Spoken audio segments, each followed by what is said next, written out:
With me now is David Clarke, Head of Policy at Positive Money. It's a think tank and pressure group that campaigns for reform of the financial system. Well, reform may be coming, whether we like it or not, David. What do you want to hear from the Chancellor tonight?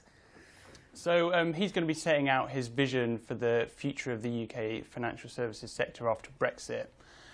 He wants the UK to remain the undisputed centre for global commerce. Obviously, that depends on getting a satisfactory deal for the EU with the EU. At the moment, the government's position is that it wants something called mutual recognition, where the EU will recognise the UK's regulatory regime and vice versa. EU negotiators have said that that's not on the table, so we're interested to see what the government's plan B is.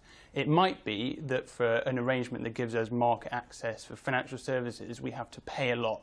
It's really important that we don't prioritise the interests of the financial sector over other areas of manufacturing, because that would exacerbate the imbalances in the economy that exist already.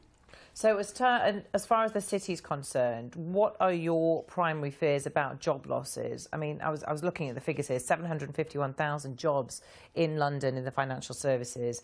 That's 21.4% of London's economic output. So far, we haven't seen any mass movement from banks, have we? A small trickle effect. But some banks, like the Swiss Investment Bank, UBS, say they want London to remain Europe's financial hub for them. They say it balances New York. So there are lots of positive signs coming out from the financial sector from banks, aren't there? I think banks are waiting to see what is the outcome of the negotiations. The EU is our biggest export market, particularly for services. So it is crucial for the financial services sector that we do get a good deal. I think you can see that although there might not be that many moves by banks yet, they're just kind of waiting to see what is the outcome, and they'll be looking closely to the Chancellor's speech this evening. Do you think that the Bank of England, the government, are prepared for the possibility of some kind of possible financial shock? If we left the EU without a deal, it would be an enormous financial shock, and I think there's a concern at the moment that we'd be relying on the Bank of England to cushion us from the blow of a Brexit shock, just as we looked at the Bank of England after the EU referendum. The Bank of England at that point lowered interest rates and expanded the quantitative easing programme.